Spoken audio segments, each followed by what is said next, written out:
When you think about this time of year, what comes to mind? Chocolate bunnies, maybe some colorful eggs, we all know the drill. But what if I told you that the history we're digging into today suggests these fun little traditions have roots that are thousands of years old? And honestly, they're way more surprising than you could probably imagine. Let's just start with the obvious question here. A bunny that lays eggs? It's a cute tradition for sure, but let's be real, it makes absolutely zero biological sense. So where did it come from? Well, the historical account we're about to walk through traces these very familiar symbols all the way back to ancient pagan rituals. So, where do we even begin to unravel this whole thing? According to the source material, our very first clue is hiding in plain sight. It's right there in the name of the holiday itself. Okay, this is where the story really takes a sharp turn. The historical account we're following points out something fascinating. The word Easter never actually appears in the original Greek scriptures that talk about the resurrection. Instead, it argues that the name is a direct descendant of Eostre, who was the Anglo-Saxon goddess of spring and fertility. And believe it or not, that's not even the beginning of the story. The trail goes back even further.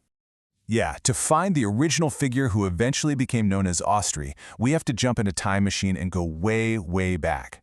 According to this history, the true origins of these traditions can be traced all the way back to the cradle of civilization itself, ancient Babylon. Now, this ancient story really revolves around two incredibly powerful figures, a king and a queen. And according to this account, they're the ones who created the blueprint for beliefs that have lasted for millennia.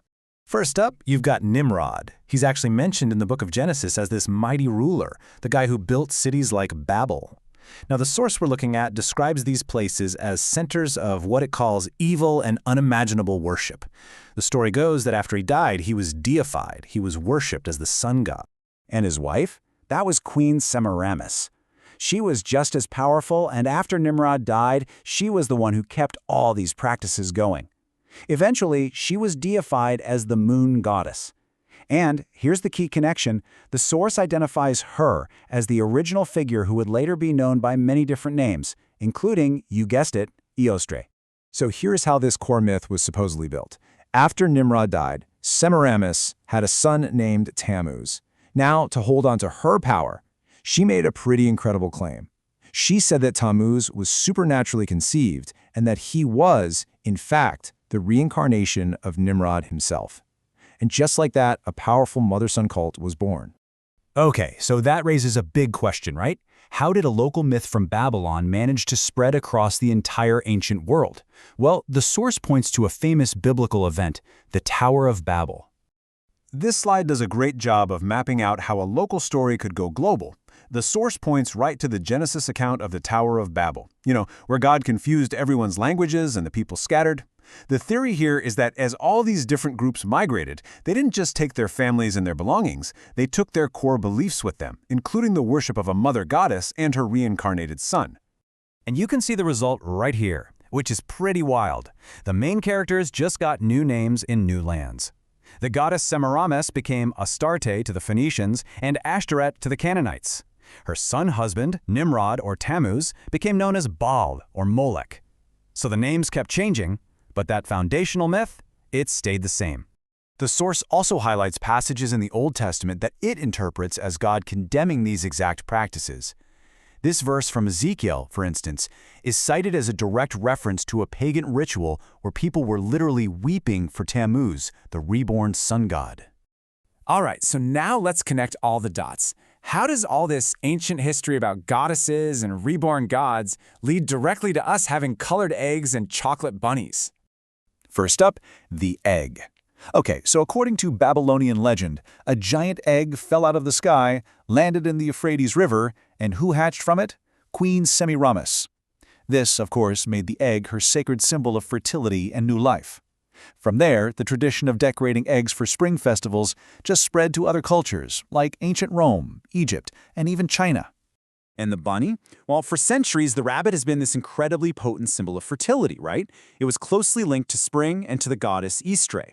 The source we're looking at traces our modern tradition back to Germany in the 1500s, where people believed a bunny laid colored eggs for all the good children. When German immigrants brought this Osterhase, or Easter hare, to America, it eventually morphed into the chocolate bunnies we all know today.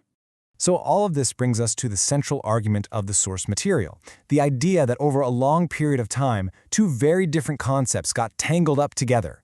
The pagan idea of a seasonal rebirth and the biblical account of a literal resurrection. So how in the world did that happen? The source suggests it was a process called syncretism, basically a cultural blending. As Christianity spread throughout Europe, it kept bumping into these really old, deeply rooted pagan spring festivals. So to make converting people a little smoother, some of those traditions were absorbed, since themes like renewal and rebirth seemed to sort of align with the resurrection story. Now, to really drive home the difference, the source cites the biblical definition of what the holiday means. This passage from 1 Corinthians doesn't frame it as a symbol of spring at all. It presents it as a specific historical event about Christ's death, his burial, and him rising on the third day. So let's just break down the two completely different ideas here. On one side, you have the ancient pagan concept, a repeating, seasonal cycle of nature's rebirth, represented by fertility symbols like eggs and rabbits. And on the other side, you have the biblical account, a one-time-only, supernatural event that marks a final victory over death. And so, our journey through this material doesn't end with a neat answer. It ends with the central question that it raises. Knowing this whole alternative history of the holiday's symbols, the source asks its readers to really think about it. How should the resurrection be celebrated? It's a question of history, faith, and personal meaning that we're all left to ponder.